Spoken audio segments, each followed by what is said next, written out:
Silence envelops everything. No rustle from foliage, since no foliage exists. No chirps from avians, for they haven't appeared and won't for another 100 million years. No hum from bugs in the thicket, as the thicket has disappeared, dragging most insects down with it. The time is roughly 251 million years past. The scene unfolds across the entire globe. You stand at the edge of a barren sea. The liquid is heated, excessively so. Close to 40 degrees Celsius along the edges, it carries an off-putting odor of sulfur, decay, and another element, a synthetic sharpness, one that scorches the rear of your throat. Swells roll softly onto dark stones, but no creatures inhabit them. No swimmers, no encrusted forms, no quick movements lurking under the top layer. Coral formations that spanned thousands of kilometers stand bleached and hushed, their creators wiped out, their frameworks eroding into grains. At your back, the terrain climbs in shades of tan and slate, curving toward a skyline, wavering in the thermal haze. Not a hint of verdure in sight. The woodlands that blanketed Pangaea, reduced to remnants, cinders, and echoes. The fronds, the spore-bearers, the vast fuel marshes of the Carboniferous, all erased. Even the earth erodes, eroding into streams that haul only silt to an ocean unable to process it. This marks the dawn following global catastrophe. The Permian-Triassic wipeout, the Great Dying, has concluded. It eradicated about 95% of ocean dwellers. It claimed 70% of terrestrial backboned animals. It decimated most bugs, which is extraordinary given their resilience to nearly all threats. It razed the groves and the coral systems and the linkages that bound them. It represented the nearest Earth's biosphere, ever edged to complete obliteration. The trigger was conflagration. Not a single blaze, but countless, bursting from a rift in the planet's shell, now termed the Siberian Traps. Over about 1 million years, molten rock flooded a region as vast as Western Europe. Those outbursts spewed carbon dioxide, methane, and sulfur elements into the air in volumes hard to grasp. Global temperatures rose, seas turned acidic, air's oxygen dwindled. The protective ozone veil weakened, exposing the surface to harsh ultraviolet rays. Extinction didn't strike in one blow. It unfolded in pulses across tens of thousands of years, each more devastating than before. Groups enduring the first heat waves fell to corrosive downpours. Those resisting the downpours choked in thinning air, while survivors of the oxygen dearth wasted away as sustenance evaporated. The collapse accelerated on its own, dismantling life's tapestry until mere fragments lingered, and now it's done. The vents fall dormant. The air starts to even out. The waters remain poisonous, overheated, mostly vacant, yet they cease deteriorating. Earth's most severe die-off has played out. What endures? Microbes, molds, sparse greenery holding on near waterways and shorelines. Certain shellfish and bivalves in abyssal depths where perils were marginally milder. Scattered fish kinds, isolated frogs seeking out any damp spots available. And across the ground, traversing the soot and the quiet, a sparse array of holdouts. Therapsids, the reptile kin to mammals that ruled the Permian, archosaurs, forebears of gators, dinos, and flyers. Diminished clusters of beings, fortuitously equipped with fitting builds in suitable spots at opportune moments. They lack awareness of their endurance. They grasp, not that the realm they knew has vanished irretrievably. They sense only the rarity of meals, the glare's intensity, the water's odd flavor. and the absence of former flocks. The Triassic era dawns. It endures 50 million years. It witnesses the resurgence of woodlands and corals. It beholds the ascent of dinosaurs, the debut of mammals, the emergence of pterosaurs. It observes existence reconstructing from scant remnants into forms novel, alien, and wondrous. But that lies ahead. At present only the hush prevails, the voided waters, the tawny ridges beneath a veiled heaven. The Triassic opens not with clamor but a drawn-out, languid sigh. The globe lies spent. The Paleozoic's bold trial concludes, and none foresee the sequel. You linger at the threshold of a fresh era. It rings not as inception, more like a closure that lingers unresolved. The quiet looms vast. The sun climbs above Pangaea, unobserved, unnamed, uncomprehended in its toll. Yet in some stream channel or shoreline, bog or fissure amid fading stone, a presence draws breath. A form consumes. A entity deposits young. Vitality persists, fractured, shrunken, scarred. But present and amid the early Triassic stillness, that suffices. That spark ignites the ensuing 50 million years. Now zoom out. Move back from the edge of the shore, distancing yourself from the lifeless waters and the lingering ash until the fine points fade into haze. Climb higher over the tawny ridges, ascending further so that the marks of the catastrophe form intricate designs. Slender waterways resemble faint blood vessels, shorelines appear as ragged borders, arid expanses evoke raw gashes.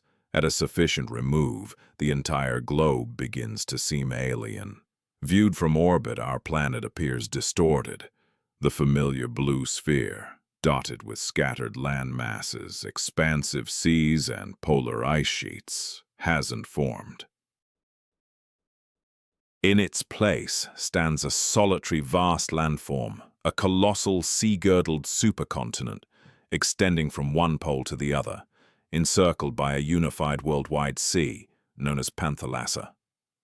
The individual continents haven't started their gradual migration to contemporary configurations. They're bound fast, merged into a massive supercontinent that spans almost a third of the world's surface. This is Pangaea.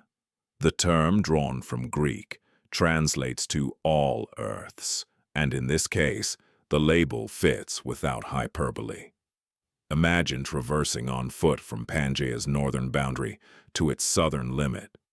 You'd pass through territories destined to evolve into Siberia, Europe, North America, Africa, South America, Antarctica, and Australia.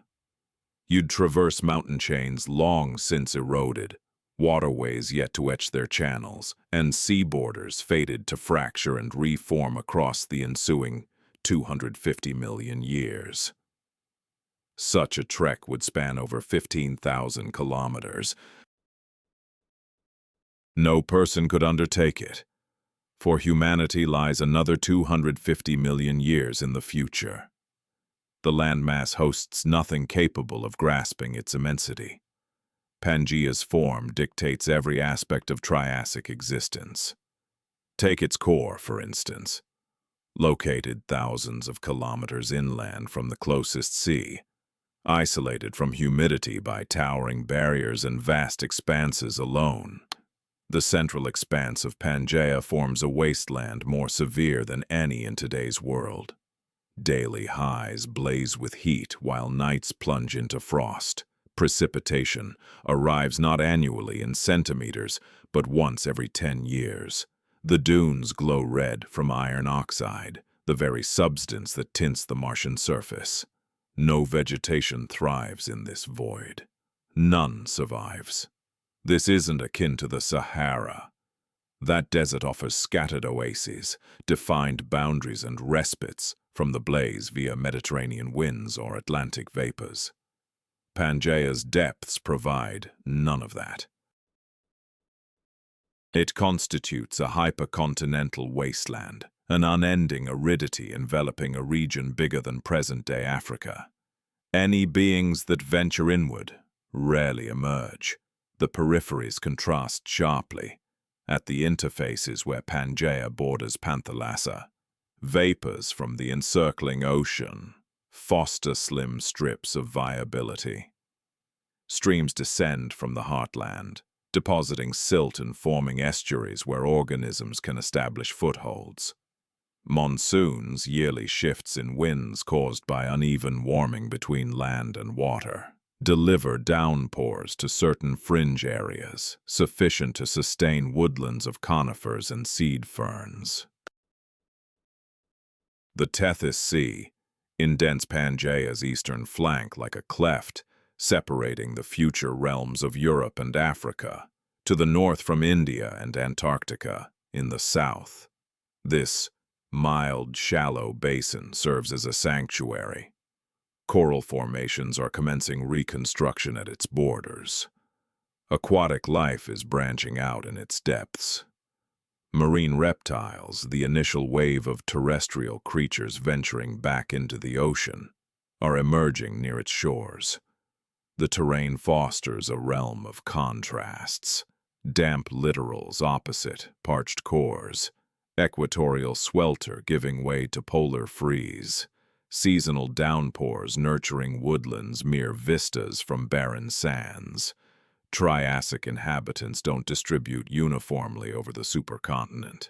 They congregate near sources of liquid and shun the barren zones. This concentration carries implications, especially with all viable terrain confined to shorelines and fluvial corridors. Rivalry heightens. Groups that could have dispersed into isolated domains on a divided planet must now share space on an unbroken one. Carnivores cross paths with quarry more frequently. Plant-eaters vie for scarce foliage. Natural selection hastens under unrelenting strain. The unified land also allows thriving forms to range broadly. An animal arising in the area that will form Brazil might, across epochs, migrate to the site of future Germany. No watery divides impede progress. Triassic fossils bear this out. Identical taxa recur on diverse landmasses. Shared anatomies echo across vast distances in kilometers. Pangaea functions as a thoroughfare, and organisms are adapting to navigate it. The waterways serve as this landscape's lifelines. They transport moisture from infrequent highland zones where precipitation persists. They convey vital elements from the depths, flushing compounds into littoral areas for flora to absorb. They transport fauna as well, the semi-aquatic amphibians tethered to humidity, the diminutive lizards patrolling their edges, the piscine varieties rebounding and multiplying after the cataclysm almost eradicated them. The mightiest fluvial network drains the prospective heart of Europe, coursing southward toward the Tethys. Stretching along that river, vast stands of Voltziales conifers offer cover, sustenance, and refuge. Beneath them, ferns carpet the forest floor. Insects are making a comeback, beetles buzzing, flies darting, and the earliest basic grasshoppers hopping about. The rush of flowing water stands out as one of the rare noises from the early Triassic that might sound recognizable to you today. But venture inland from those waterways, and the terrain turns unforgiving. The ground surface is meager, scorched solid under relentless sunlight, robbed of vital elements by eons of weathering. Whatever vegetation clings to life in these tough spots is resilient, built for aridity, growing at a snail's pace. They store moisture in stout trunks and glossy foliage. They bide their time through infrequent downpours, sprouting quickly when rain arrives, only to hunker down again in dormancy. The creatures eking out an existence in these fringe areas are tough as nails. They endure extended dry spells with barely a drop to drink. They withstand scorching temperatures that would fell today's lizards. Their diminutive size helps. Tiny frames demand far less in the way of resources. They lack grandeur. They hold no sway. They're just enduring. And in the wake of the early Triassic's chaos, mere survival counts as a triumph. Pangaea won't endure indefinitely. Even now, far below the Earth's skin, the pressures mounting to fracture it are gathering strength. Currents in the mantle churn, pulling the plates at odds with one another. Fault lines are emerging, splits destined to expand into oceans, to drive land masses asunder, forging the Atlantic and prying South America from Africa, while propelling India northward to smash into Asia. Yet such upheavals lie hundreds of millions of years ahead. At present, Pangaea endures. This immense landmass commands the planet, dictating weather patterns, deciding which spots can sustain life and which remain barren. Those that outlasted the mass extinction are adapting to this unforgiving realm. They're figuring out the paths of streams, the spots where greenery thrives, the places where shadows provide relief. Step by step, through lineages of trials, losses, and new arrivals, they're charting Pangaea's expanse with their very forms. The land sprawls endlessly, supplies a meager, rivalries rage intensely, and amid the edges, in the waterways and shoreline woods, a shift is underway. The former lords of the Permian are fading, fresh forms are rising from obscurity. The voids carved by the catastrophe are starting to repopulate. Pangaea serves as a forge. Whatever arises here will redefine the globe. Yet the strain weighs not just on the beasts, it burdens the earth underfoot too, the fragile layer of dirt forced to rediscover how to nurture existence. After all, reconstructing a web of life demands first restoring the engine that powers it, the decay of roots, the gradual alchemy of renewal, and for ages, that engine lay broken across a span of 10 million years. Coal ceased forming anywhere on the planet. This stands as one of the oddest truths etched in the rocks. Coal demands expansive, boggy woodlands where felled timber piles up quicker than it breaks down, where organic buildup layers and hardens over deep time into dense, fuel-laden stone. The Carboniferous era, which wrapped up right before the Permian, earned its name from such riches. Colossal seams laid down in the long-lost equatorial belts. These were the entombed relics of woodlands so lush and vigorous that they altered the very air. Then, catastrophe struck, and the woods were obliterated. The flora didn't merely perish, they were wiped clean. The spore-based greenery of the Paleozoic, the towering lycopods, the towering ferns, the seed-bearing fronds, suffered ruinous losses in the die-off. The habitats upholding them crumbled. The fungal webs in the earth, the bugs that ferried pollen, the beasts that spread their progeny, all unraveled irreparably. The greenery didn't just dwindle, it evaporated, and in the void stepped the fungi. The dawn of the Triassic has been dubbed the fungal surge at times. Probe the strata of that epoch, and you'll uncover an anomaly. Massive hauls of fungal remnants. Not the usual trace amount seen across most rock layers, but a surge, a sharp, overwhelming peak that overshadows all that preceded or followed. The fungi flourished.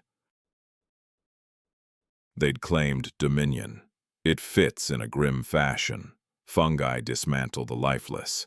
They unravel decayed plant material. Toppled trunks, decaying foliage, beastly remains. In a balanced habitat, they form a loop. Greenery sprouts, greenery withers. Fungi dissolve the remains. Elements cycle back to the ground. Fresh greenery rises. The loop persists. But the devastation shattered that rhythm.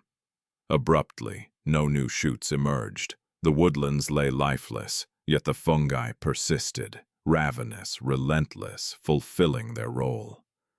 They devoured the timber's ruins. They stripped the shed leaves. They gnawed at the organic stores in the dirt. Absent any fresh influx to offset the toll, the fungi ravaged the Permian era's hoarded bounty like flames racing across parched tinder.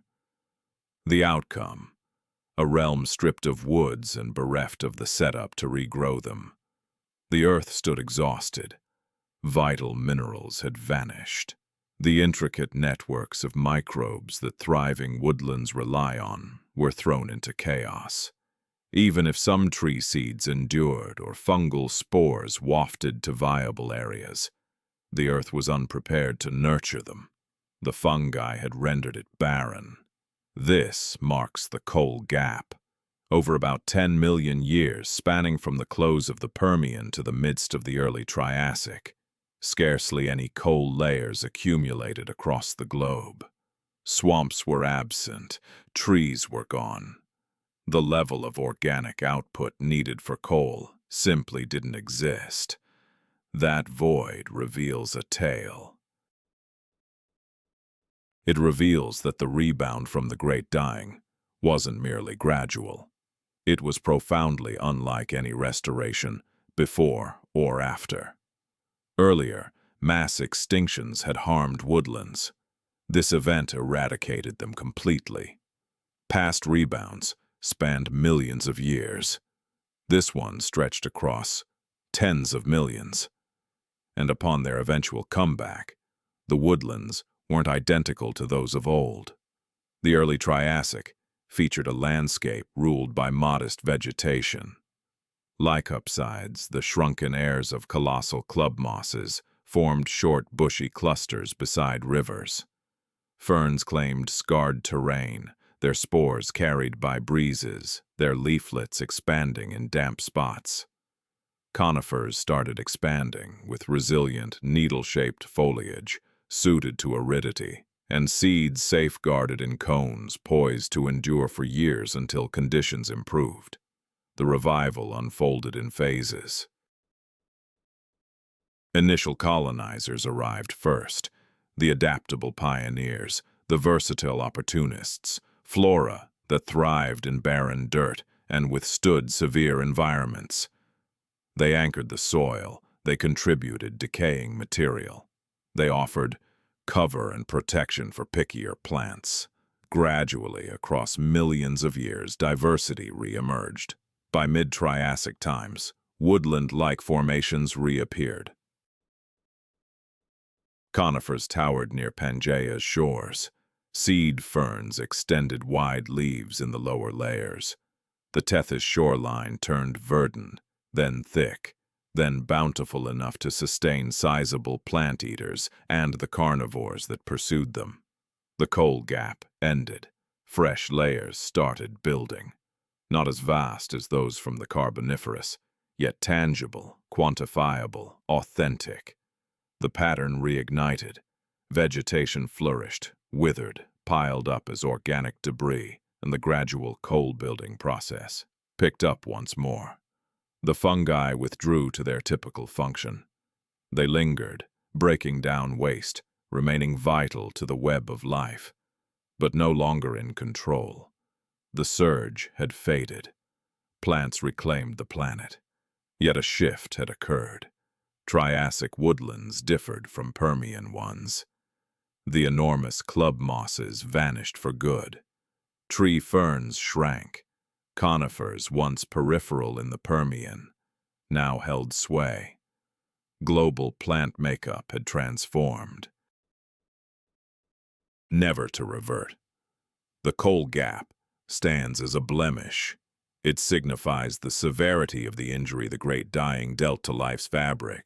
It gauges not only species loss but the total dismantling of the framework sustaining them. It demonstrates that extinction transcends single organisms. It's about interconnections, bonds, interlinks forged over millions of years and shattered in mere thousands. In their own manner, the fungi recall it. Their spores endure in stone, locked away for 250 million years. They document a forestless realm, a place where decay surpassed renewal, a sphere where equilibrium swung so extremely it required 10 million years to realign. The hush of the early Triassic wasn't solely the quiet of vanished beasts. It was the stillness of absent timber, absent cover, absent the whisper of foliage in the breeze. The planet lay tan, exposed and poised for green to reawaken. And bit by bit, arduously, leaf by leaf, it did. But the resurgence was irregular, spotty.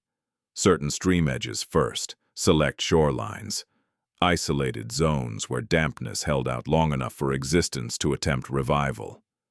And within those slim bands of tolerable terrain, another development unfolded. In a cleared world, victors aren't always the mightiest. At times, they're just the most resilient, those that can consume nearly any fare, rest in any spot, and persist while all else halts. Among the beings navigating the Great Dying's wake, one towers over the others, not for its size, ferocity, or cleverness. It rises because it was ubiquitous, Lystrosaurus. The term translates to, quote, zero, alluding to its wide, flattened head and likely habit of digging into soil for sustenance. It wasn't a reptile. It belonged to synapsids, the lineage destined to evolve into mammals.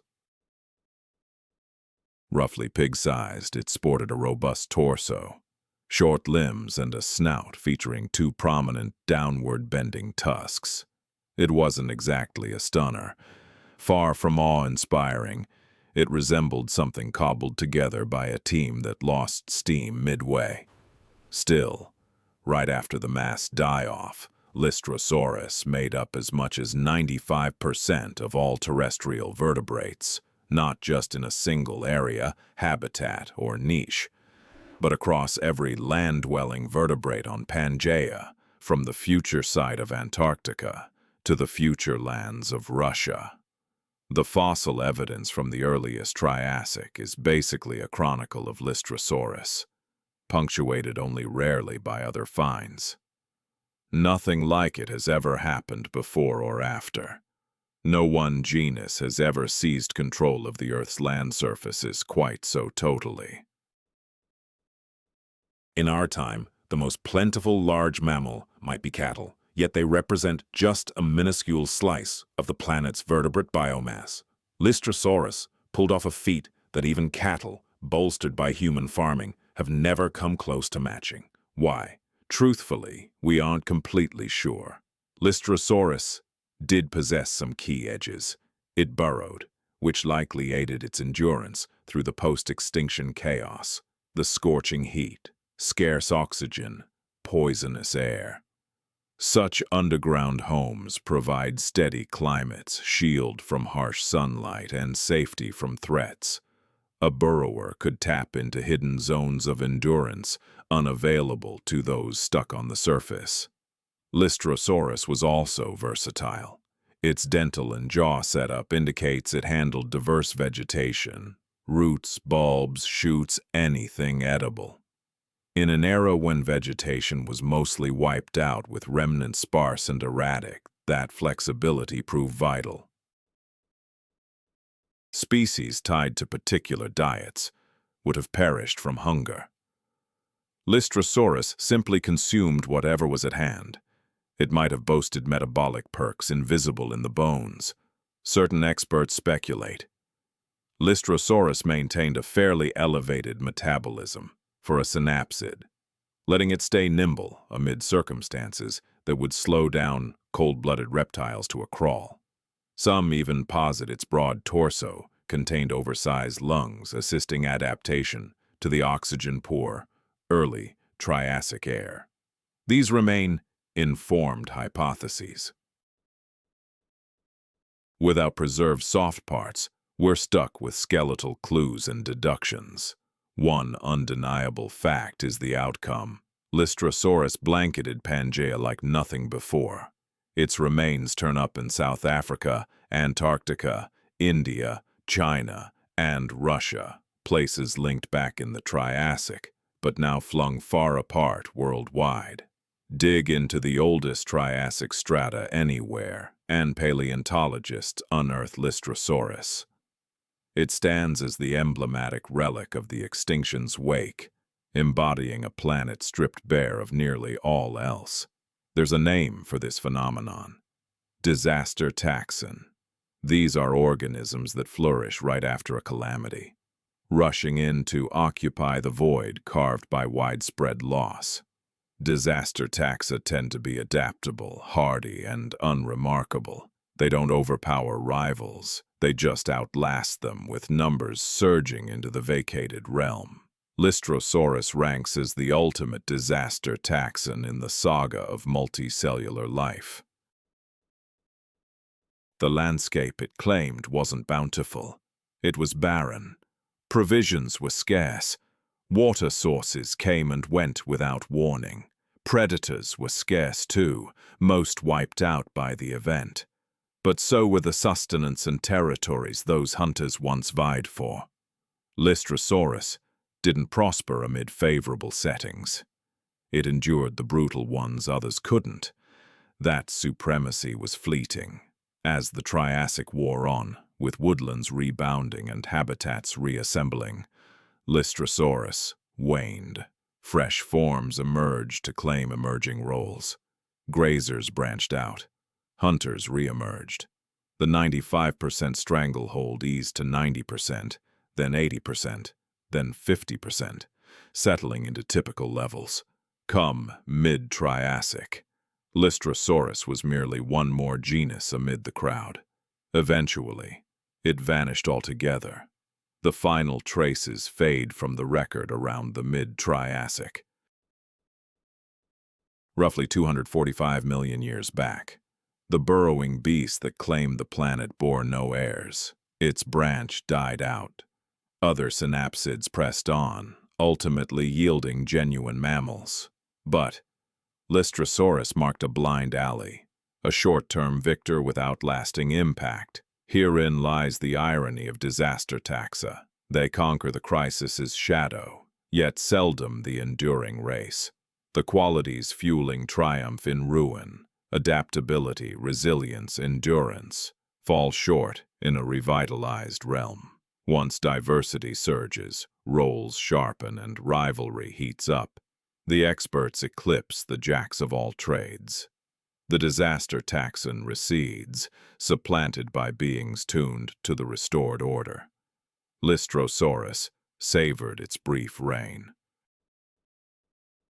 For millions of years, it stood as Earth's premier large terrestrial creature. It roamed Pangaea in vast herds, unmatched in scale, perhaps forever. It shaped an entire epoch. Yet that epoch concluded, and so did Lystrosaurus. Its bones endure. They're unearthed on nearly every landmass, save for North America and Europe, a pattern revealing more about shifting continents than the beast's true territory. Scientists continue excavating them, analyzing them, debating the secrets behind this plain-appearing animal's remarkable dominance. The shovel lizard offers no reply. It rests embedded in stone, tusked head and robust torso, captured in eternal, unlikely victory. Still, the planet doesn't linger barren. Verdant hues re-emerge, opportunities arise anew. Secluded edges, stream edges, shoreline plains, and moist soil enclaves that clung to existence now bristle with vitality once more. Such revival brings rivalry. Fresh rivals arise from the fringes, beings unwilling to merely persist, forms designed not only to withstand ruin, but to exploit renewal. To spot them, don't seek a novel hunter right away. Seek instead an innovative flora, Half a century of eons is an eternity to pine for woodlands. But that pause concludes. The ochre ridges of the early Triassic shift shades along waterway gullies, seaside borders, and dew-gathering inclines. Greenery surges back, not the lush, sodden canopy of the Carboniferous, not the sprawling coal bogs that blanketed Pangaea in ages past. Rather, a sturdier variant, a resilient type, schooled by the annihilation of prior life. Conifers pioneer the advance. These primordial, Triassic arboreal pioneers expand deliberately. Their stems are stout, their rind is dense. Their foliage bears a waxy sheath to curb evaporation. They're crafted for paucity, not profusion, for arid earth, erratic downpours, cycles veering from deluge to desiccation. Conifers shun the mires. They thrive sans the muggy constancy demanded by Carboniferous groves. They flourish nearly everywhere, and by mid-Triassic, they do so prolifically. Voltsia prevails most widely. Its remnants span Pangaea, from future German soil to prospective Chinese expanses. A Voltsia woodland diverges from today's conifer stands. The specimens stand shorter. The gaps between them gape broader. The ground layer stays thin. Rays pierce to the soil in splotches, where ferns stake, claim to the illuminated zones. Their leaflets uncoil amid bole intervals. Cycads propagate as well. They resemble palms. Sturdy, undivided shafts, topped by tufts of rigid, frond-like foliage. Yet they share no kinship with true palms. As gymnosperms, these seed-bearing plants, predated blossoms by epochs. Cycads mature gradually, endure ages, and endure lean dirt. Amid the Triassic, such traits shine. Seed ferns populate the lower tiers. Ginkgos line watercourses, their lobed foliage gleaming amid the conifer's somber needles. Horsetails cluster thickly in sodden terrain, their tubular, segmented stalks straining for sun. By today's measure, the flora lacks variety, but it qualifies as growth. It pulses with color, it teems, and flora draws arthropods in its wake. The mass extinction battered bugs severely. Less so than ocean dwellers or hefty terrestrial reptiles, yet substantially. Numerous clades evaporated. The colossal Carboniferous odonates, boasting near-meter wing expanses, vanished. The Permian beetle array suffered heavy losses. Rebound spanned eons. Come mid-Triassic, resurgence accelerates. Beetles radiate into multiplicity. Scores of kinds occupy niches as rot-breakers, leaf-munchers, hunters. They gnaw decayed timber. They tunnel into stalks. They consume foliage, kernels, kin. Beetles adapt broadly, seize chances, outlast crises. They ranked early among rebounding bugs, and they'll persist as top performers through geological time. Flies enter the archives circa this era. Not familiar domestic sorts, but basal kin, tiny droning spawning in the reaccumulating decay. Cockroaches dart across humus, unaltered from Carboniferous days, seemingly impervious to planetary upheavals. Then come the colossi. Titanoptera. The moniker translates to titan wings, aptly so. These bugs mimic grasshoppers in form, with elongated rear limbs and folded dorsal wings, but titanic in size. Certain variants hit 15 centimeters long, with spans surpassing 20 centimeters. They rank among Triassic's bulkiest insects, pioneering a feat unprecedented in insect annals. These creatures are producing songs. Males possess unique features on their wings, ridges paired with scrapers, that generate noise through friction. Known as stridulation, it's the identical process employed by today's crickets and grasshoppers. Yet, Titanoptera developed this trait on their own, long before actual grasshoppers appeared, by tens of millions of years. Within the Triassic woodlands, the quiet hush of initial rebound is fading into a chorus of hums and snaps, the grating friction of wings clashing. The woodlands are reviving, and they're not returning barren. Vegetation supplies sustenance. Bugs deliver additional nourishment, along with pollination services and breakdown of waste. The ecological web is reconstructing itself, step by step, from producers to consumers and decomposers, encompassing photosynthesis, grazing, and hunting. The rhythms shattered by the mass extinction are spinning once more. Recovery isn't even across the board. Certain areas progress faster than others. Shores along the Tethys Sea, blessed with steady water and mild climates, teem with plant cover by mid-Triassic times. Pangaea's heartland stays brutal, thinly planted, unwelcoming to nearly all organisms. The divide between livable and barren areas remains stark, though greenery is inching outward. With each year, each century, each millennium, the woods advance incrementally. Seeds sail on breezes and sprout in fresh ground. Roots delve further into earth, that's gradually restoring its richness. The coal gap is narrowing, organic buildup resumes. Stroll through a mid-Triassic woodland, and you'd identify it as such. The trees aren't identical to familiar kinds, of course, but they function as trees. Trunks, limbs, foliage stretching for sunlight. The bugs aren't matching species, but they're unmistakably insects. 6 limbs, multifaceted eyes, the hum and flit of tiny beings pursuing their modest existences. The audio landscape varies. Absent are avian melodies. Birds won't arrive for 50 million more years. No mammalian cries. Mammals do inhabit the scene, yet they're minuscule, night-active, and mute.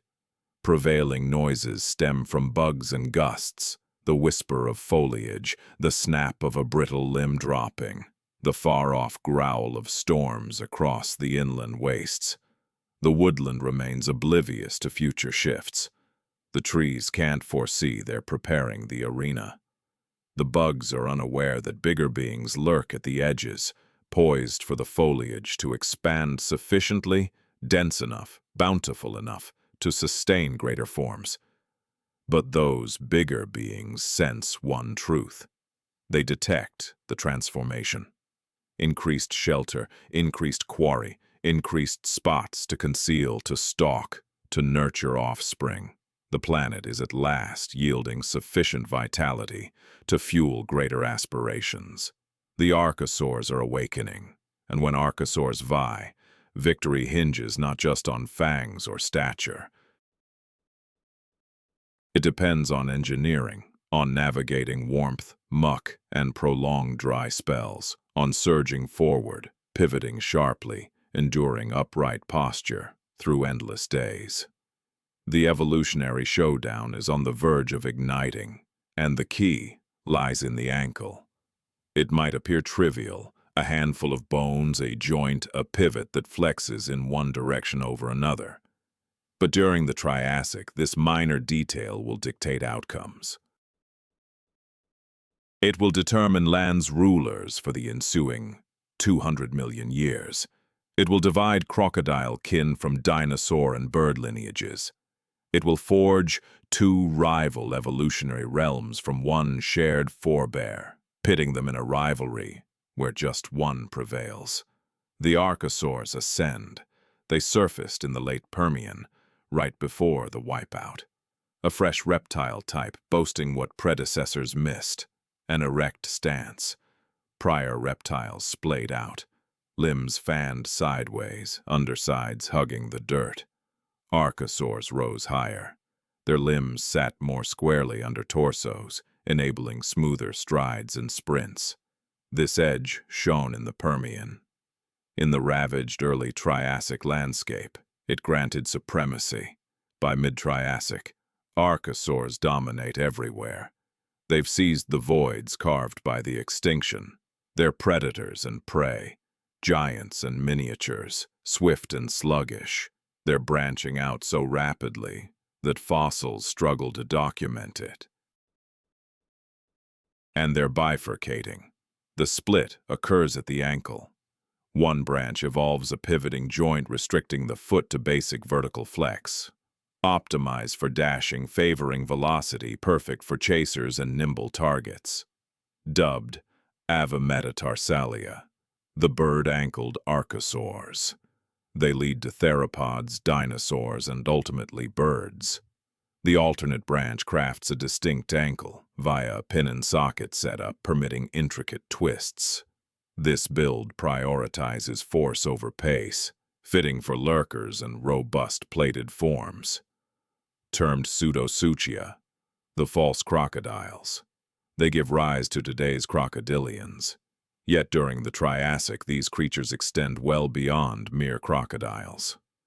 The divergence occurs quietly, without fanfare, perhaps in an obscure marsh or along a river's edge.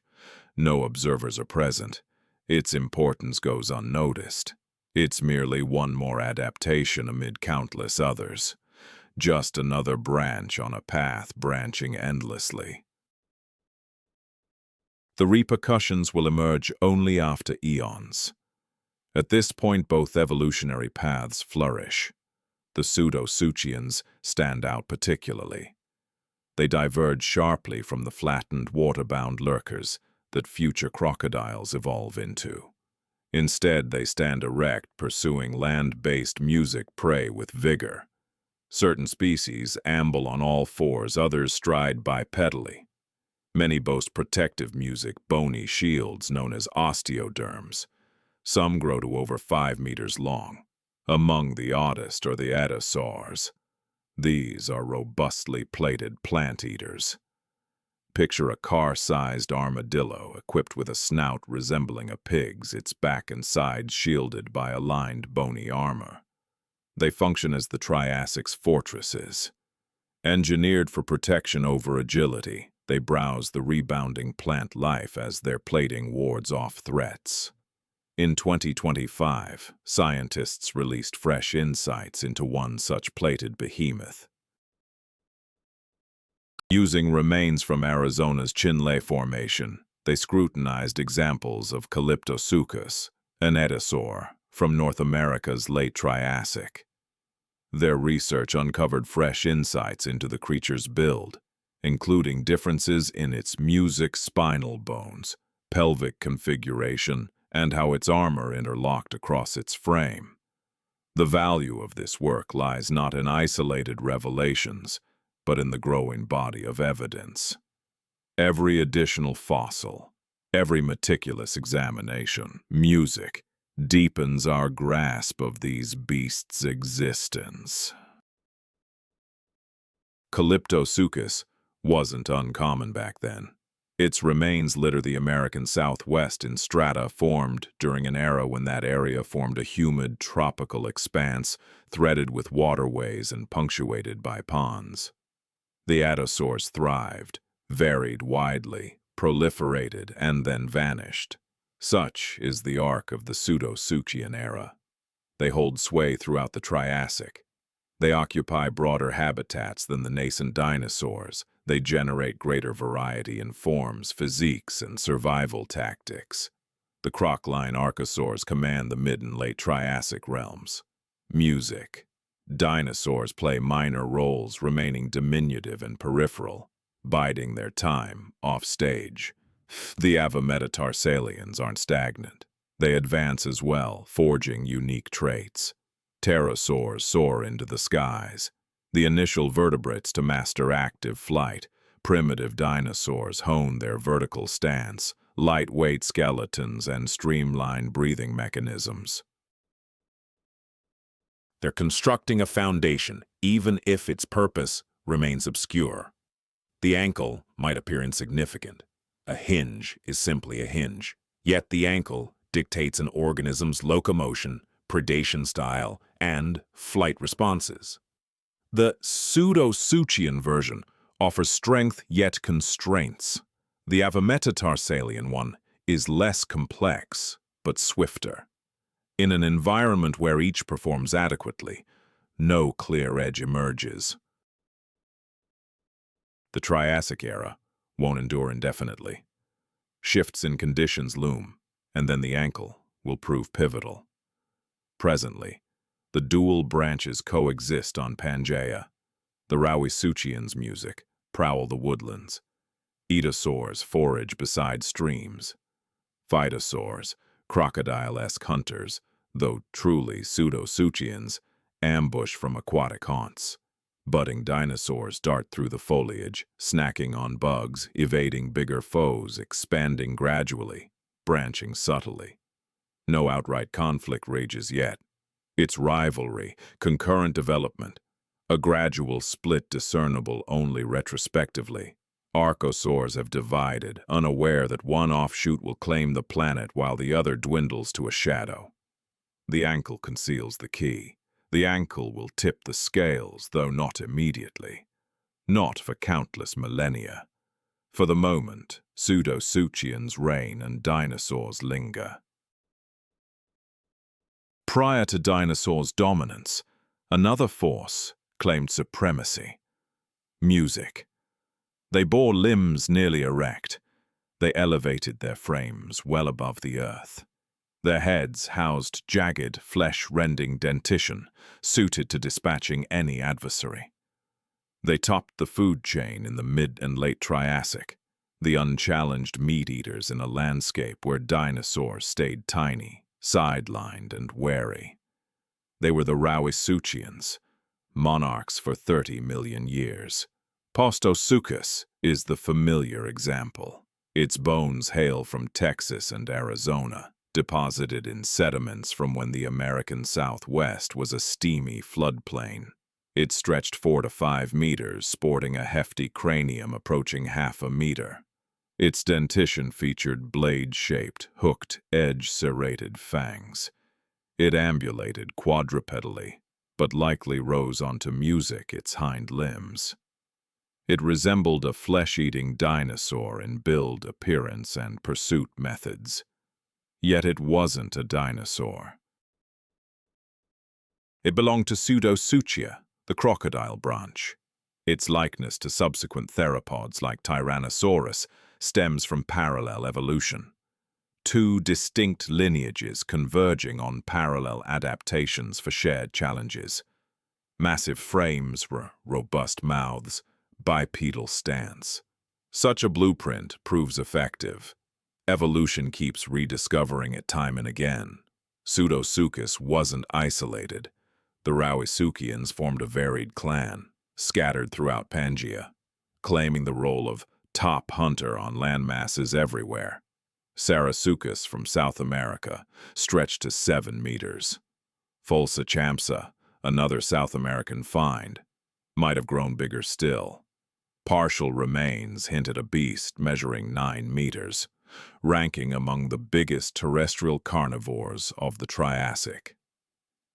Batrachotomus roamed the territory that is now Germany. Prestosuchus stalked the Brazilian landscape. These weren't the lumbering, water-lurking trappers that modern crocs evolved into. Instead, they were lively, land-based pursuers. They ran down quarry. They vied among themselves.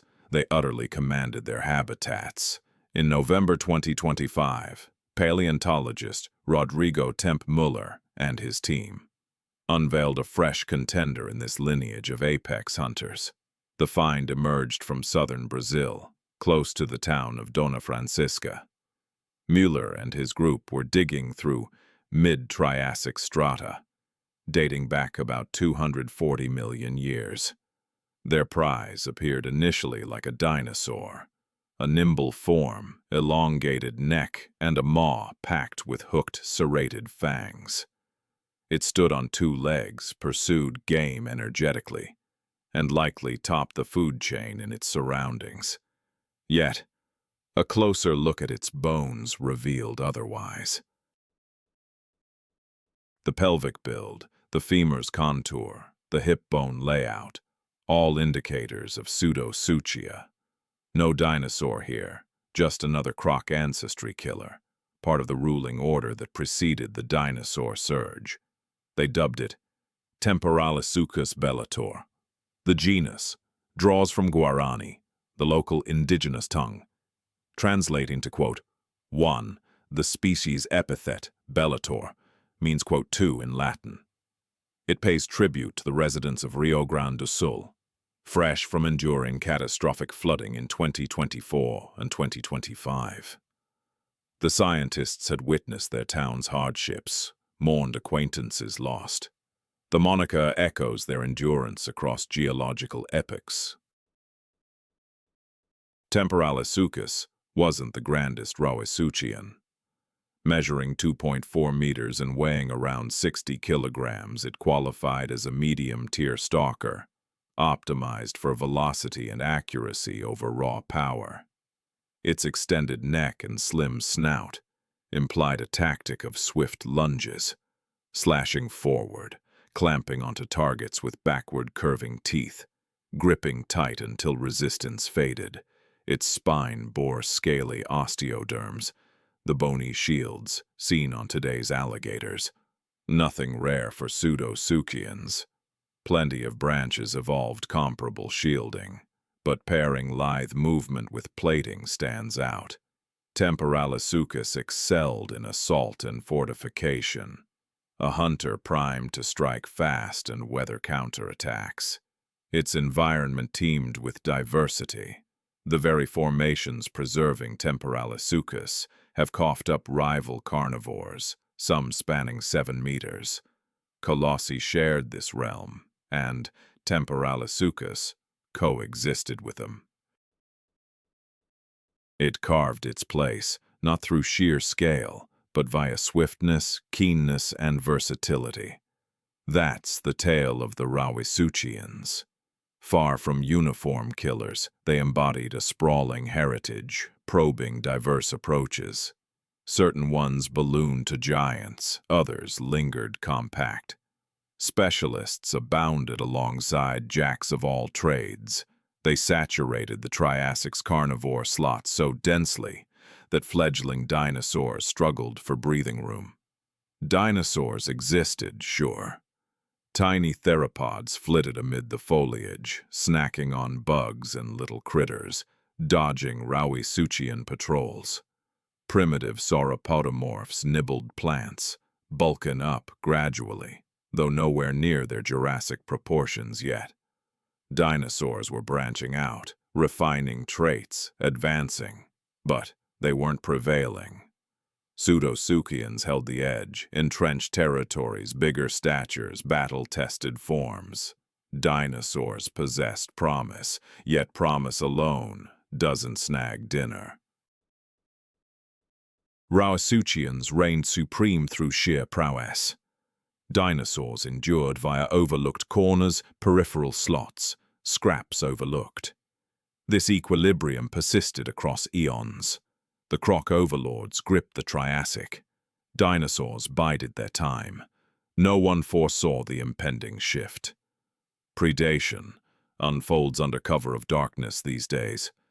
The proto-mammals have adapted to shun daylight.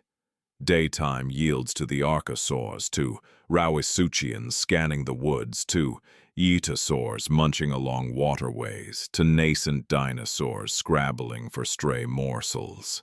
Synapsids, the reptilian forebears of mammals, once Permian overlords, now huddle on the fringes. They've shrunk from former glory, grown stealthier, more cautious. Survival demands camouflage for them. 50 million years prior, synapsids owned the planet. Gorgonopsians claimed late Permian throne as ultimate hunters. Up to 3-meter slashers with crania engineered for felling big game. Decinodonts dominated as the primary plant eaters, with sturdy barrel-shaped bodies and tusks, their populations reaching the millions. Synapsids had ventured into virtually every key habitat. By then, They represented the ultimate triumph of the Paleozoic era. But the massive extinction event known as the Great Dying upended it all. The majority of synapsid groups perished during that crisis. Gorgonopsians went extinct completely. Dicynodonts endured only through one surviving branch, giving rise to Lystrosaurus and a handful of related forms before gradually declining as the Triassic unfolded. By the mid-Triassic, the reign of synapsids lingered only as a distant echo. Archosaurs had claimed their former territory. Yet one lineage persisted. Cynodonts, named for their dog-like teeth in Greek, were compact synapsids that weathered the extinction and kept evolving across the Triassic. These weren't striking creatures. Many measured no larger than rats or terriers. Their remains often go unnoticed, embedded in sediments overshadowed by the grander, more striking archosaur fossils. Still, cynodonts were undergoing transformations that bones alone struggle to reveal. They began growing fur, not the dense pelage of today's mammals right away, but initial patches of hair-like filaments offering basic warmth. Such fur rarely preserves in the fossil record. It breaks down swiftly, leaving scant clues. Instead, we deduce it from indirect signs. The tiny depressions on cynodont skulls that anchored whiskers. The skeletal features hinting at facial muscles able to twitch those whiskers. The overall physique that demands some insulating layer to function. Whiskers imply fur. They suggest an organism sensing through touch, maneuvering in low light, depending on non-visual cues. Whiskers point to a night-active lifestyle. Evidence for endothermy emerged too, though once more through proxies. Warm-blooded beings require far more calories than ectothermic peers of equal bulk. Yet they stay vigorous in scenarios that hobble reptiles. Cynodont bones exhibit swift development rates, aligning with elevated energy needs. Their dentition varied. Prominent canines alongside molars, enabling better food breakdown and higher caloric yield per bite. In more derived cynodonts, nasal cavities featured intricate turbinate bones to heat and humidify incoming air en route to the lungs. These traits mark endothermy, a physiology that produces its own warmth. Cynodonts were on the path to becoming mammals. Not quite there yet. Genuine mammals wouldn't emerge until the Triassic's close or Jurassic's dawn. But the essentials were taking shape. Internal heat, body hair, refined dentition, sharpened senses. The traits that would spawn everything from rodents to cetaceans to our own species were coalescing gradually in palm-sized beasts. What drove the downsizing? The shift to nocturnality. Competition provides the explanation. Archosaurs own the daytime. Swifter, bulkier, finely tuned to the Triassic's balmy conditions. A sun-soaking ectothermic archosaur could warm up fast, forage, mate, and thrive under midday rays. Any synapsid vying for those roles would falter. Nightfall flipped the dynamics, though. As temperatures fell, cold-blooded creatures decelerated. Their tissues stiffened, responses dulled. The archosaurs ruling daylight grew exposed after dark, withdrawing to dens or shelters until morning. A warm-blooded counterpart maintained pace. Its inner heat source fueled steady muscles and alert cognition. In the chill pre-dawn gloom, a petite, endothermic cynodont could forage while archosaur rivals slumbered. The nighttime realm lay vacant. Cynodonts filled it. The cost: diminutive stature. Big frames demand immense sustenance. Endotherms must consume non-stop, sourcing calories proportional to their heft. A sizable, warm-blooded cynodont would exhaust the Triassic night's slim pickings. Compact forms proved more practical. Sure, they shed heat rapidly, but their fuel requirements stayed modest. Cynodonts miniaturized because it was the sole viable equation for their metabolism. They contracted and endured. We can't directly glimpse the Triassic's nocturnal realm. Fossils capture skeletons, not habits. Jaws, not the faint scuffles of tiny forms amid midnight foliage. Yet we can sketch its broad strokes, diminutive, haired synapsids slipping from layers at dusk, pursuing bugs, grubs, perhaps pilfering archosaur clutches from dozing parents, darting with wary haste, ever vigilant against lingering threats. By conventional standards, they weren't thriving. The Triassic's metrics wouldn't deem them winners. No conquests, no explosion into myriad forms. They tenaciously occupied a slim slot, generation by generation, as archosaurs partitioned the sunlit domains unchallenged. This wasn't conquest. It was mere endurance. Sometimes, though, endurance turns the tide of greater conflicts. In the shadowy realms of the Triassic, the cynodonts were forging a resilient framework, a blueprint for their bodies, their inner workings, and their very existence that would endure against all odds. They had no inkling of this legacy. They simply endured, one shadowed night at a time, one captured meal after another. Archosaurs held sway over the Triassic era. Dinosaurs would command the Jurassic and Cretaceous periods that followed. Then, some 66 million years from now, a catastrophic asteroid would strike, paving the way for these nocturnal survivors to claim the planet. That's a distant prospect. Right now, the cynodonts prowl under cover of darkness, sprout coats of fur in quiet secrecy, and bide their time. The payoff for their patience will be immense. Where land meets sea, two realms converge. One is the arid, unforgiving terrain, ruled by archosaurs. The opposite is the balmy, gentle ocean, gradually rebounding from the mass extinction and teeming with emerging life. The Tethys Sea's shoreline extends for thousands of kilometers along Pangaea's eastern flank. And here on this edge, an extraordinary shift unfolds. Reptiles are venturing back into the waves. This isn't the initial foray of terrestrial creatures reclaiming aquatic domains, nor will it be the final one.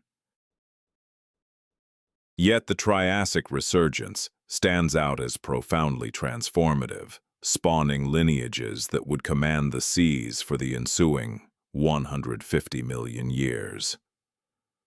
Offspring of animals that first ventured ashore, roughly 100 million years prior, are now slipping into the waves, swapping limbs for fins, air-breathing for sustained dives, and land-based predation for oceanic chases. Among the pioneers are the nothosaurs, appearing as if suspended in evolutionary flux, which is precisely their state. A nothosaur sports four appendages that straddle the line between sturdy legs and efficient flippers, long webbed structures suited for both terrestrial shuffling and aquatic propulsion. Its form is sleek, yet not entirely marine-adapted. The neck stretches out, supple and nimble, terminating in a slender cranium packed with razor-like fangs. It can drag itself onto the shore, lounge under the Triassic sunlight, or lumber awkwardly over dunes to a prime foraging area. But it thrives more in the depths.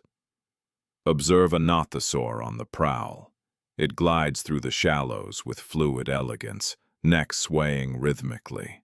The compact head lunges abruptly, seizing fish from hesitant shoals. As the jaws snap shut, the interlocking dentition creates an inescapable snare for any wriggling quarry. Rather than pursuing over vast stretches, the nothosaur lies in wait, surges forth, and pounces. This coastal stretch of the Tethys suits such tactics ideally. The waters remain shallow and temperate, laden with nutrients flushed from Pangaea's waterways. Fish swarm in plenty.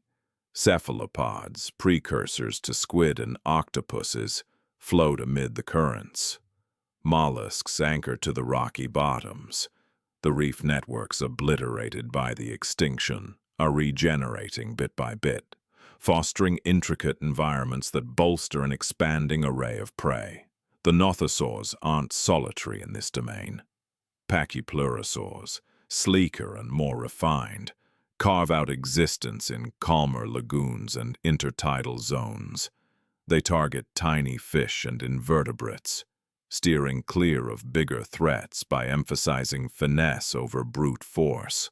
Their remains abound in the Tethys's nearshore sediments, frequently captured in stunning clarity. Intact frames locked in finely textured limestone, as if halted mid-breath at life's end. Placodonts chart another course altogether. Stockier in build, with expansive, flattened torsos and molars built for grinding, they focus on armored invertebrates. A placodont evokes a proto-turtle in silhouette, despite no kinship with chelonians. Certain varieties evolve their own defensive plating, osseous shields over the dorsal side, warding off the bigger hunters in shared spaces. These placodonts proceed deliberately, unhurried, honing in on immobile targets. The diversity dazzles. Mere millions of years post-extinction, the Tethys teems with scores of aquatic reptile forms, each honed to a specific role, each pioneering novel strategies for sustenance in the brine. The great dying had scoured the seas bare, wiping out nearly all oceanic denizens. From that void springs innovation. What draws them seaward? Pure potential. The cataclysm ravaged marine ecosystems, eradicating up to 95% of species and leaving vast ecological slots vacant, ripe for the taking. Terrestrial fauna fared better in survival counts. They possessed versatile limbs, efficient respiration, and mobility across the liminal shores where revival stirred. The deep blue promised abundant resources, minus rivals. Though corals had perished, schooling fish returned in droves. Bivalves regrouped. Cephalopods weathered the disaster more robustly than peers and proliferated swiftly. For any shore-dwelling reptile game to linger longer offshore, the Triassic seas resembled an endless feast, unchallenged. Evolution seized the moment. Appendages morphed into paddles, frames grew hydrodynamic, necks extended to nab-swift quarry. Tails broadened for better thrust. With each passing generation, the shift gained momentum. Nothosaurs didn't finish that full transformation. They stayed connected to the coastline, heading back to solid ground to rest and reproduce. Genuine, completely water-bound reptiles were in the process of developing, honing their form and tackling challenges like respiration, reproduction, and submerging in an environment lacking oxygen. Yet the route forward lay clear. The ocean had summoned, and reptiles had heeded the call. Beside the Tethys shores, amid the balmy shallows of a revitalizing sea, the initial lineage of sea-dwelling reptiles began to emerge. Nothosaurs pursued game amid the waves. Pachypleurosaurs zipped across tidal pools. Placodons cracked open shells along the ocean bottom. Temperatures in the water stayed mild. Prey was plentiful. Rivals were scarce. But a bigger threat loomed. Quicker. One that would forsake the coast forever without looking back. Leviathans approached. reaching 25 meters. Akin to a blue whale's span. No overstatement here, no speculation. Fossils confirm it. By the Triassic's close, ichthyosaurs had grown to dimensions challenging the biggest creatures Earth has ever known. Unlike the slow coast-clinging predators of early sea reptiles, these were swift, entirely marine, birthed and perishing in the depths, never grazing land from cradle to grave. Ichthyosaurs ditched the shoreline altogether. Examine an ichthyosaur's bones and you'll spot a design optimized for velocity. The form flows smoothly, narrowing front and rear, mimicking a torpedo or a tuna. Flippers replace limbs. The skeletal elements persist, identifiable as humerus and femur, but compacted, compressed, wrapped in flesh, crafting a sleek, hydrodynamic fin. The tail rises high and upright, shark-style, fueled by robust muscles, propelling the beast at paces no nothosaur could rival. Eyes dominate the skull.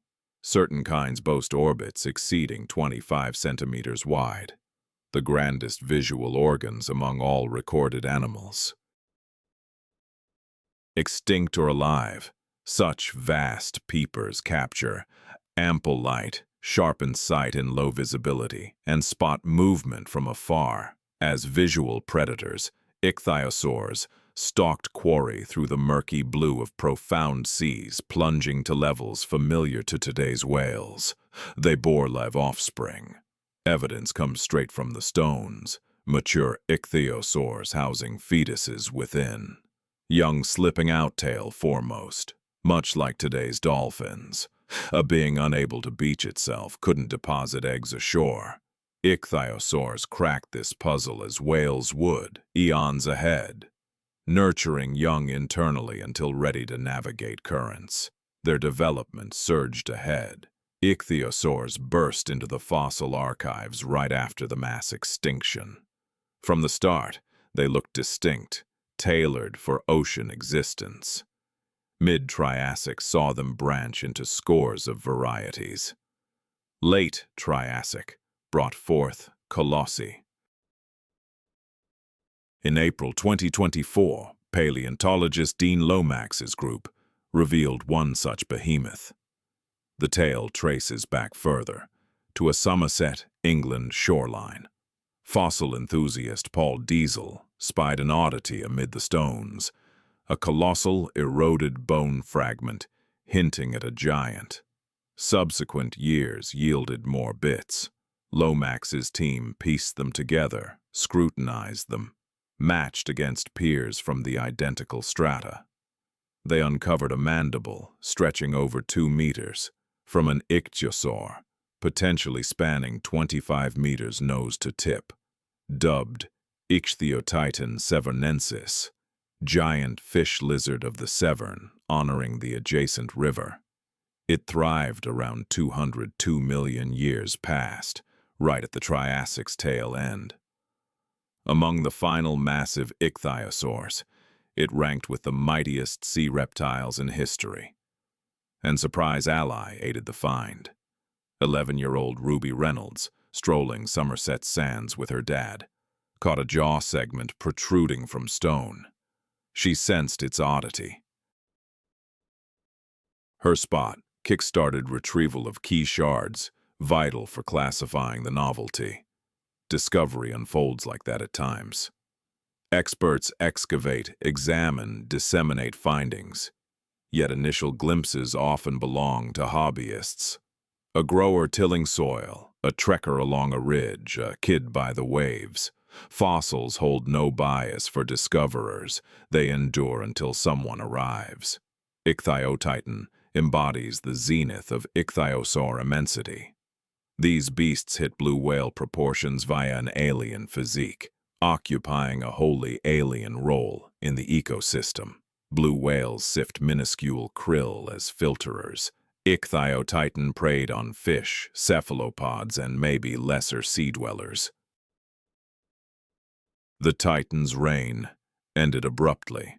The Triassic-Jurassic wipeout, roughly 201 million years back, devastated the colossal ichthyosaurs. The biggest kinds disappeared entirely. Yet the family line endured. Ichthyosaurs continued to navigate the Jurassic and Cretaceous oceans for roughly another 130 million years, though they never regained such enormous proportions.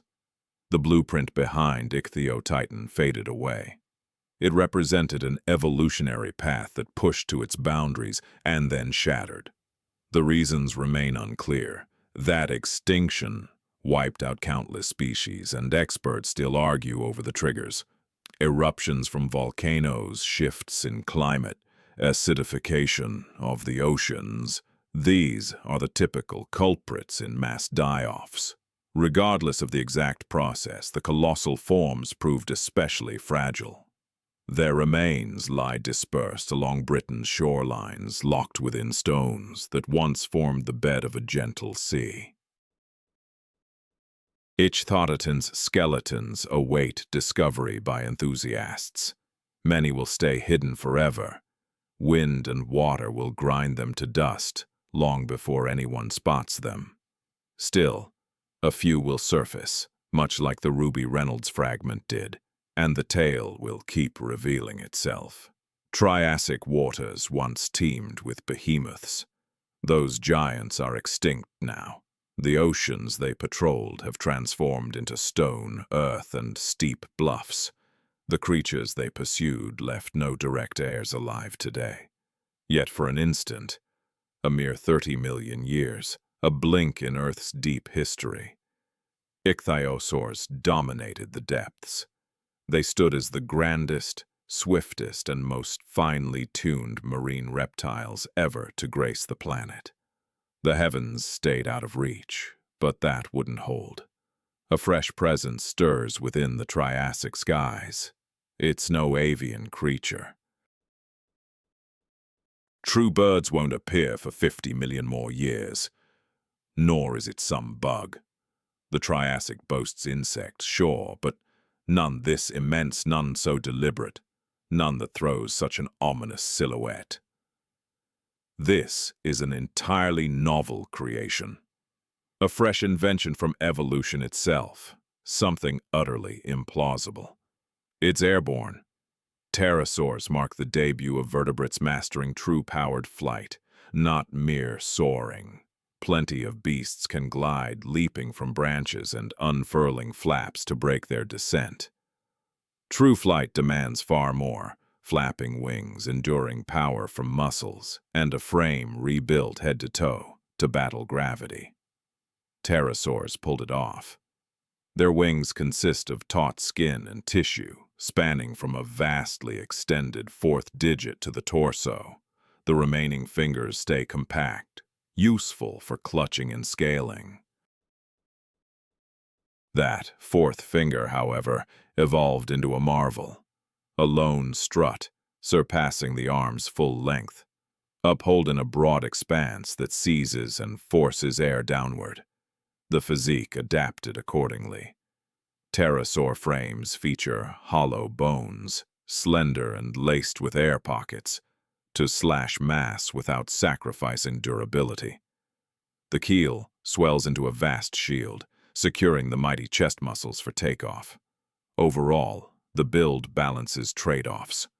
Robust against flight strains, yet featherlight for liftoff. Early pterosaurs stayed modest in scale. Eudomorphodon, from the late Triassic in future Italy, boasted a roughly 1-meter wingspread. It sported an extended tail, a toothy maw suited for snaring fish and bugs, and the clumsy build of a group still honing its skyward ways. It lacked grace. It held no sway. It served as a working prototype, and that prototype persuaded. In just a few million years, pterosaurs spread widely over Panga. They're dipping into the Teth Sea's coastal zones for fish. They're plucking bugs mid-flight over conifer woodlands. They're pulling off a vertebrate first, thriving in full 3D space, claiming realms once held solely by bugs. Archosaurs already claimed Earth and water. Now they're seizing the skies. So why the delay? Insects took to the air hundreds of millions of years prior. What kept vertebrates from the Triassic attempt? The extinction might hold the key. The Great Dying reset the field, ousting veterans and opening slots for bold newcomers. A Permian flying vertebrate would have clashed against entrenched bug hunters in skies molded by eons of insect refinement. A Triassic flyer met slimmer odds. Bugs were rebounding, slots lay vacant. The moment it arrived, or maybe it boiled down to luck. Evolution ignores calendars. Breakthroughs emerge when fitting gene shifts align with apt survival demands. That pairing defies prediction. The Triassic may have birthed pterosaurs because conditions aligned or just because fortune smiled. Either way, the outcome stands clear. By the late Triassic, pterosaurs had taken root. They didn't rule yet. Fossils show them as uncommon petite, still tweaking their form. But they persisted, they thrived, they multiplied. The offspring of these pioneer aviators would command Mesozoic heavens, Pteranodon with its 7-meter wingspan, Quetzalcoatlus standing as tall as a giraffe, the biggest airborne creature to ever grace the planet. Across 160 million years, a glance toward the heavens could uncover a pterosaur. Yet that supremacy awaits down the timeline. During the late Triassic, pterosaurs remain fresh arrivals, figuring out the potential of flight. They're testing the boundaries of a realm where gravity feels more like a gentle nudge than an ironclad law. Observe one in flight. Its wing flaps pack power, yet occur sparingly. Much like today's gliding avians, these pterosaurs probably rode rising thermals and airflows to remain airborne, beating their wings just when needed. On the ground, the form seems clumsy, wings tucked away and unwieldy. But once airborne, a transformation unfolds. The pterosaur turns elegant, accurate, pulling off aerial feats beyond any earthbound hunter's reach. Now, insects face rivals in the air. The domain once ruled by dragonflies and beetles has to accommodate bigger intruders, ones armed with fangs, ones that pursue prey mid-flight. The Triassic has claimed the terrain. It has seized the oceans. At last, it's claiming the atmosphere. The rebound from the mass extinction draws near its end. Life has reconstructed across all realms. It has probed every open habitat. It has spawned shapes unimaginable to Permian eyes. It all kicks off with precipitation. Not the yearly monsoon surges battering Pangaea's shores. Not the isolated tempests cracking open inland dry spells. This is something else entirely. Something relentless. Around 234 million years ago, the location spans the globe, and rain falls without cease. The Carnian pluvial episode ranks among the oddest weather shifts in Earth's past. Over about 2 million years, a stretch that engulfs whole societies, whole branches of evolution, whole lifestyles, the world turns markedly, enduringly soaked. Pangaea's vast dry heartland, the sprawling crimson wasteland that held sway over the supercontinent for tens of millions of years, starts contracting. Streams overflow. Ponds emerge in barren spots. Earthy hues fade into verdant tones. Traces linger in the stone layers. Mid-Triassic deposits brim with red beds, iron-oxidized layers born in parched settings. Then suddenly, the strata shift. Dark, organic-packed mudstones take over. Coal layers re-emerge for the first time since the early Triassic revival.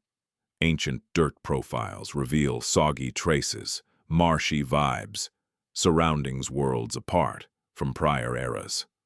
A force had altered the weather patterns. A trigger had swung the global scale from drought to deluge. The culprit, like countless deep-time mysteries, stemmed from eruptions. The Rangelia, large igneous province, a colossal lava flood in modern-day western North America, blew its top amid the Carnian.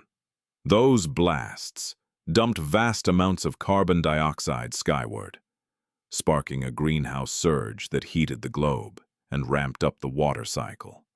Hotter skies trap extra vapor. Extra vapor spells heavier downpours.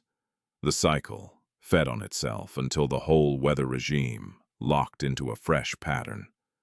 Earth morphed into a hothouse, and that hothouse turned marshy.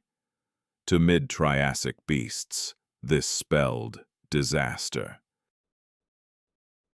Archosaurs tuned to bone-dry lands, Rauisuchians stalking sparse woodlands, Adasaurs munching tough, arid plants, all watched their habitats warp. The roles they'd carved out shifted under them. The feeding chains they relied on realigned. Die-offs surged. No apocalypse rivaling the Great Dying, but a sharp wave of disappearances all the same. The Carnian pluvial acted as a sieve, weeding out inflexible kinds and carving space for adaptable ones. Those gaps boosted the dinosaurs. Here's the pivot point. Dinosaurs had lingered since mid-Triassic days. Minor players on the fringes, eclipsed by Rauisuchians and fellow Pseudosuchians. They held no sway. No clear triumphs marked them. Mere holdouts, scraping by in scraps the bigger archosaurs ignored. The downpours upended it all. Fresher, damper surroundings rewarded alternate builds, varied energy systems, novel endurance tactics. Dinosaurs, for motives still partly elusive, outpaced their Pseudosuchian foes in this setup. Maybe their breathing setups, sleeker, more adaptable, edged them ahead in the steamy, fluctuating air. Maybe their straight-backed stance handled mushy, flooded soil better. Maybe some hidden factor lies beyond fossil grasp. Either way, the outcome speaks clear. Post-Carnian pluvial, dinosaurs pop up more often in remains. They branch out. They bulk up. They start crowding into slots once held by rival archosaurs. The change doesn't happen overnight. It unfolds over millions of years, yet the direction is unmistakable. Those relentless downpours cleared the path for dinosaurs to thrive. Tune into the Carnian. Shut your eyes and let it sink in. The steady drum of rain against wide leaves. The roar of overflowing rivers carving fresh paths through yielding soil. Water trickling from every inch of the landscape. The suck of mud clinging to feet. Air thick with humidity, so heavy that each breath tastes like a gulp of moisture. Thunder rumbling over perpetually overcast heavens. The cries of unnamed beasts lurking in woodlands that have overtaken arid expanses from just 1,000,000 years prior. This isn't the Triassic you've pictured. It's different entirely. A drenched realm, a verdant one caught in the throes of transformation. The established regime is fading away. The emerging one hasn't fully taken shape. All is shifting. 2,000,000 years of precipitation. Time enough for woodlands to advance over vast landmasses. Time for organisms to develop, adjust, vanish. Time for the dynamics among archosaurs to realign, with ripples lasting the subsequent 165 million years. Then just as abruptly as it started, the downpours cease. Conditions pivot toward dryness once more. Water bodies dwindle, waterways pull back, and the central wasteland pushes forward, even if it doesn't reclaim its full previous reach.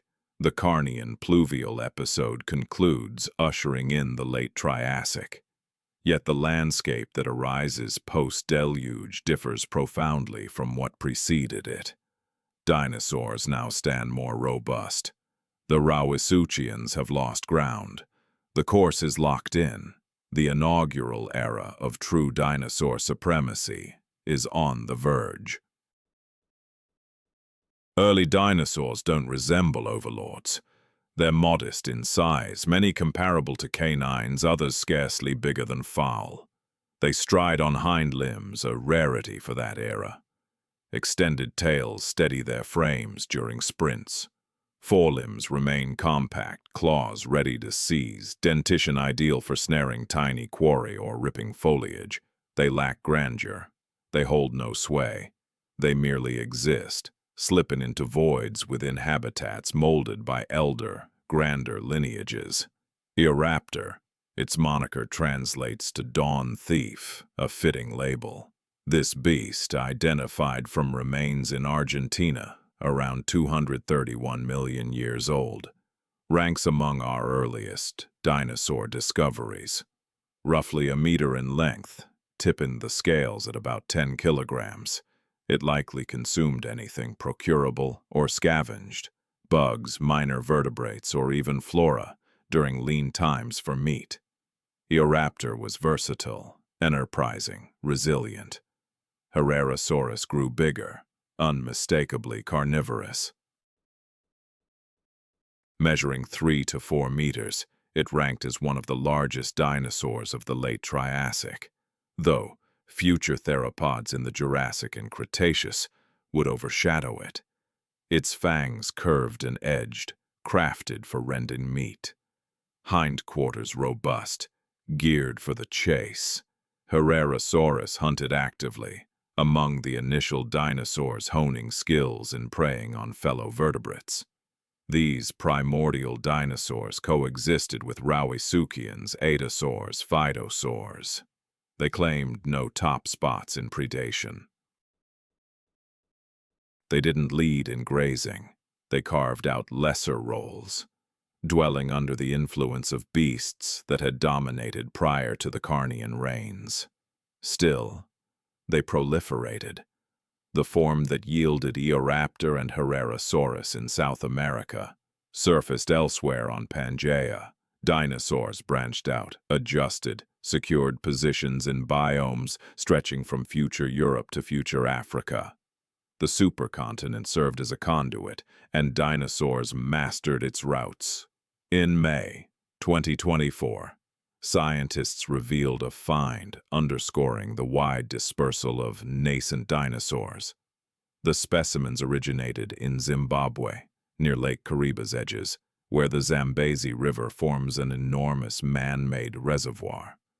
The group had labored there for seasons, basing on houseboats, digging at spots reachable solely by boat. Conditions proved harsh, isolated, sweltering, reliant on favorable elements and local fauna. Their prize, a lone rear leg preserved in stone from the late Triassic, encompassing femur, tibia, and joint, sufficient to confirm it as dinosaurian and novel. They dubbed it Musanqua sanyatiensis. The generic title nods to the houseboat functioning as their mobile base over 2 digs. The specific epithet alludes to the Sanyati Basin, the stratigraphic zone of recovery. It marked merely the 4th dinosaur species described from Zimbabwe, the initial one from the mid-Zambezi area, in more than half a century. Musanqua qualified as a sauropodomorph, kin to the colossal, elongated-necked behemoths of later Jurassic and Cretaceous fame. During the late Triassic, sauropodomorphs stayed fairly unassuming, albeit starting to upscale.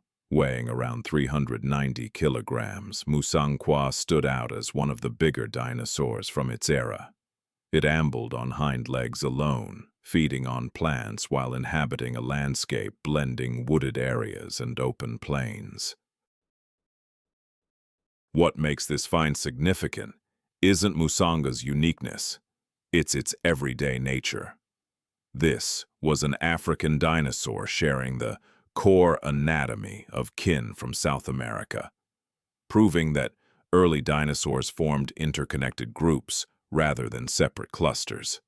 They emerged as a widespread trend across Pangaea, occupying comparable ecological roles on all continents. Scientists highlighted another key detail. The Zimbabwe specimens aligned in age with those from South Africa and Argentina. Dinosaurs surfaced nearly simultaneously throughout the southern landmasses, pointing to swift expansion from an origin likely in South America, home to the most ancient known examples. No longer dormant, dinosaurs advanced aggressively.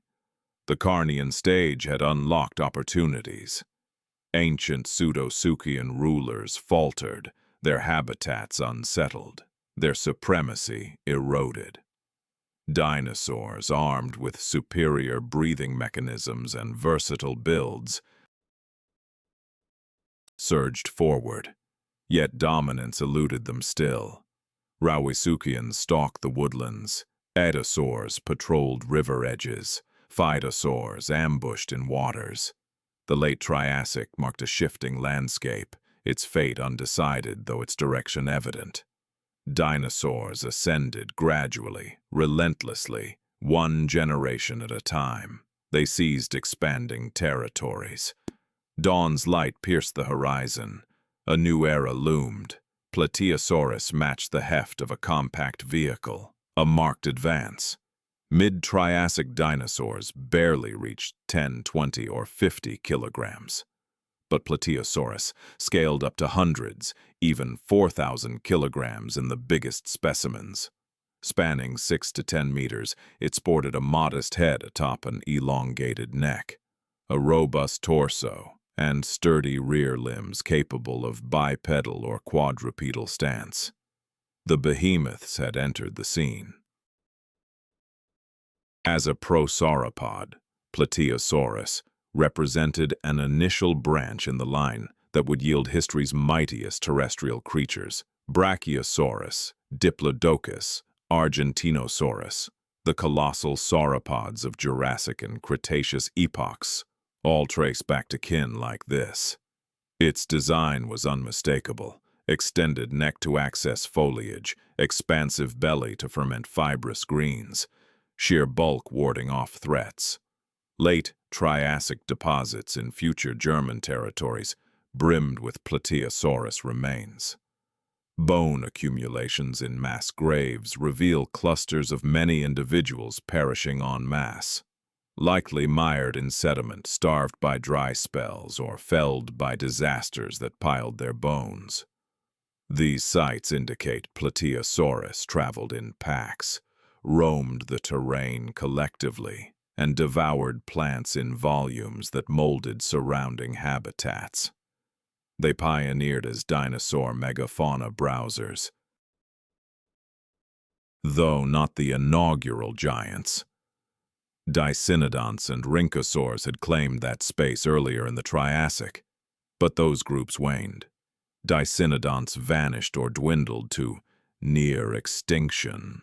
Rhynchosaurs wouldn't endure the period's close.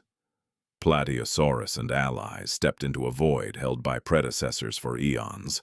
The shift unfolded leisurely, undramatically, a methodical substitution, taxon by taxon, biome by biome, as veteran giants receded and successors ascended. By Triassic's finale, prosauropods reigned as premier large folivores over vast Pangaean expanses.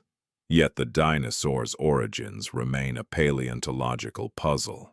The record's oldest entries date to about 230 million years past, already fully formed and separate from nearest kin. What preceded them? Which intermediate shapes, proto-dinosaurs, forebears, linked basal archosaurs to primordial true dinosaurs? Clues might rest with silosaurids. These beasts puzzle experts. They mimic dinosaurs superficially, equipped with toothy jaws, ankle joints, and pelvic setups akin to them.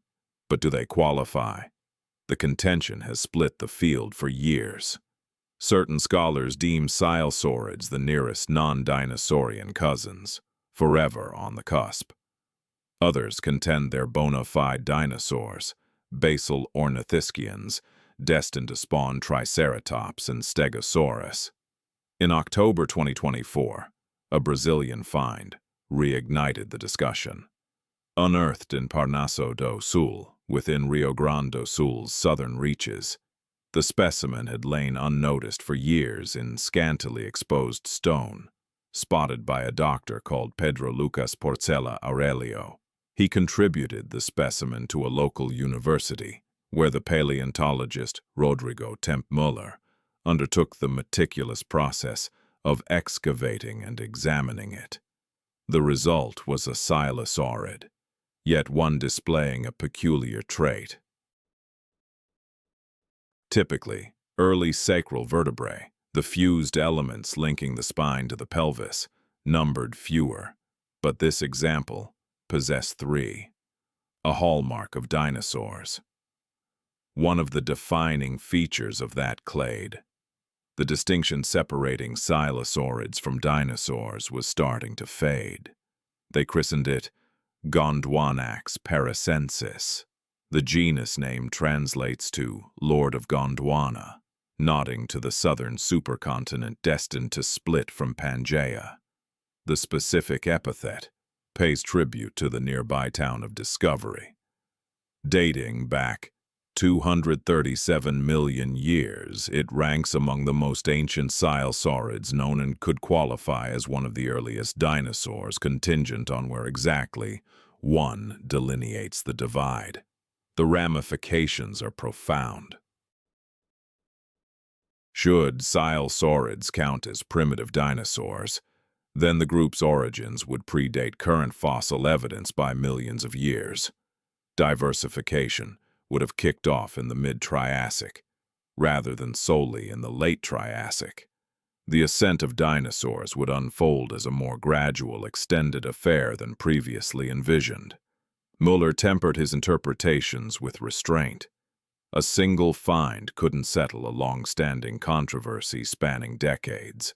Additional fossils were essential, along with finer anatomical insights and extra evidence to delineate dinosaur from non-dinosaur.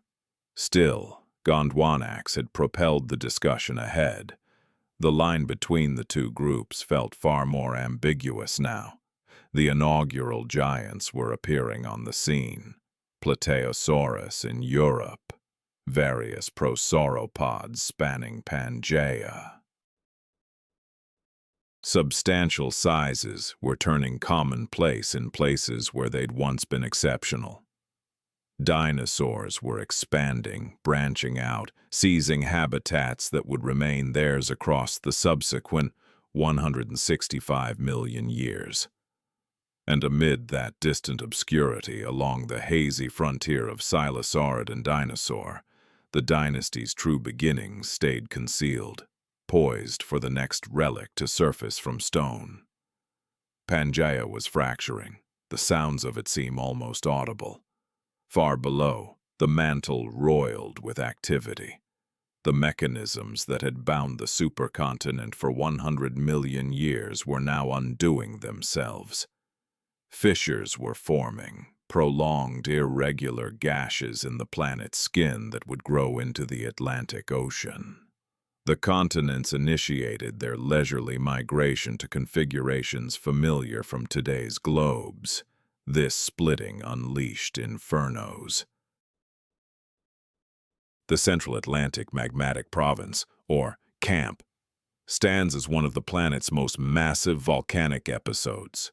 Starting around 201 million years ago, molten rock spewed from cracks extending from future Brazil to future Morocco. The outbursts persisted intermittently for about 600,000 years. They blanketed over 11 million square kilometers in basalt. Emissions of carbon dioxide and sulfur dioxide vastly exceeded any emissions from human industry. Earth reacted sharply. Global heat surged, marine compositions altered, The fragile late Triassic biomes, already under pressure, started crumbling. This marked the Triassic-Jurassic extinction. It fell short of the Great Dying's devastation. Nothing matched that. But it was devastating nonetheless. Roughly 75% of species disappeared. Coral reefs perished once more. Seafloor invertebrates suffered massive losses again.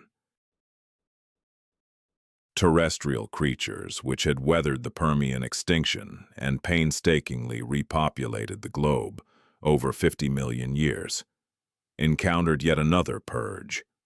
This purge proved discerning. It didn't eradicate uniformly. Certain lineages faced near-total wipeout, while others escaped with minimal harm. The Rauisuchians perished. Those mighty croc-like apex hunters of the Triassic, Postosuchus, Saurosuchus, and their relatives, dropped from the record entirely. None made it to the Jurassic. A reign spanning 30 million years concluded in utter quiet. The Adasaurs vanished. Those plated plant eaters, the Triassic's living fortresses, produced no heirs. Their role in the ecosystem would later go to ankylosaurs, which were dinosaurs, not pseudo-Suchians. The takeover was absolute. The phytosaurs died out. Those croc-resembling lurkers in Triassic rivers and streams, so visually akin to today's alligators yet unrelated, faded away completely. True crocodilians endured and would step into their shoes. Parallel evolution repeated its familiar ploy. The Pseudosuchian era drew to a close. The croc lineage, which had so overwhelmingly shaped the Triassic, shrank to scattered holdouts. The remnants were diminutive, water-bound, sidelined. They hung on. Crocodilians remain among us even now. 200 million years on. Yet they would never reclaim dominion over the land. The dinosaurs pulled through. The precise reason eludes us. The volcanic gloom that doomed the Rauisuchians ought to have finished the early Saurischians too. The seawater acidification that erased the phytosaurs should have done in the nascent croc group. Whatever edge in biology or habitat allowed dinosaurs to weather the crisis remains unclear from the bones alone. Maybe the key lay in their breathing efficiency. Dinosaurs possessed air sac systems similar to those in today's birds, enabling them to pull in oxygen far more efficiently than other reptiles. Amid an air thick with volcanic fumes, that edge could have proven crucial, or it might have been their rapid growth. These creatures matured swiftly, hitting breeding age ahead of many rivals. In an era of shaky odds, such quick reproduction could tip the scales, or perhaps sheer chance played a role. These cataclysmic die-offs are unpredictable upheavals. Certain groups endure not due to superior fitness, but simply by being in the ideal spot at the perfect moment. Dinosaurs may well have just gotten lucky. Regardless of the cause, the outcome stands plain. As the volcanic chill fades, as clouds part and seas steady with ecosystems starting to rebound, dinosaurs persist. The Pseudosuchians, however, vanish. The Jurassic era falls under dinosaur dominion. They would reign for 135 million years, spawning the biggest terrestrial beasts in history. They would fan out over all continents, occupy every land habitat, and develop into shapes the Triassic could scarcely conceive. Tyrannosaurus and Triceratops, Brachiosaurus and Velociraptor, vast migratory packs and fearsome predators, all stem from this pivotal juncture, from the Triassic's close, from the wipeout that reset the landscape and handed the planet to the dinosaurs. The Triassic draws to a close. Spanning 50 million years, it opened in the hush following the Great Dying and concluded amid the blaze of Central Atlantic eruptions. It witnessed life's resurgence from the brink of utter devastation. It marked the ascent of archosaurs, their takeover of earth, water, and air, and the birth of designs that would shape the Mesozoic onward. Those woodlands that sprouted amid the fungal bloom endure today, albeit with altered flora. The once barren, poisoned seas teem with creatures once more. The voids left by the extinction have been claimed, abandoned, and reclaimed repeatedly. The cynodonts made it through as well. Those tiny, furred, night-dwelling beings evading archosaurs would keep skulking, keep adapting, keep biding their time. Their era lies 135 million years distant, until yet another purge resets the field. Pterosaurs pulled through too. They would bulk up during the Jurassic and Cretaceous, yield the grandest flyers ever known, and command the heavens until birds eventually supplant them. Ichthyosaurs endured, if not the colossal ones. Modest forms would navigate Jurassic waters, preying on fish and plesiosaurs, sustaining their line for 100 million more years before bowing out. The tail presses on. The Triassic amounts to just one segment, yet an extraordinary one. Silence blankets the night. Volcanoes lie dormant. The mass die-offs have ceased. The enduring species slumber, poised for the Jurassic dawn over a realm now theirs. You've journeyed from the stillness post-Great Dying to the inferno of Central Atlantic blasts. From Pangaea's desolate coasts to the teeming late Triassic woods. From Lystrosaurus, trudging through cinders, to Plateosaurus, nibbling conifers. From the initial Nothosaur easing into waves to the pioneer pterosaur soaring aloft. 50 million years of revival, 50 million years of transformation, 50 million years of organisms seizing every gap, tapping every bounty, morphing into fresh varieties. The Triassic chronicles endurance. Life teetered on ruin and rallied. The globe lay shattered and mended. Vacant roles awaited, and life stepped in. Dinosaurs never sensed they were claiming the world. They merely persisted, one generation at a time, as all organisms do. The Rauisuchians never foresaw their reign's collapse. Cynodonts never grasped that their endurance would pay off. None held such foresight. They existed, perished, and etched their skeletons into stone for our discovery. Those fossils narrate the history. The strata hold memories the beasts lacked. Pause here. The Triassic recedes. The Jurassic looms.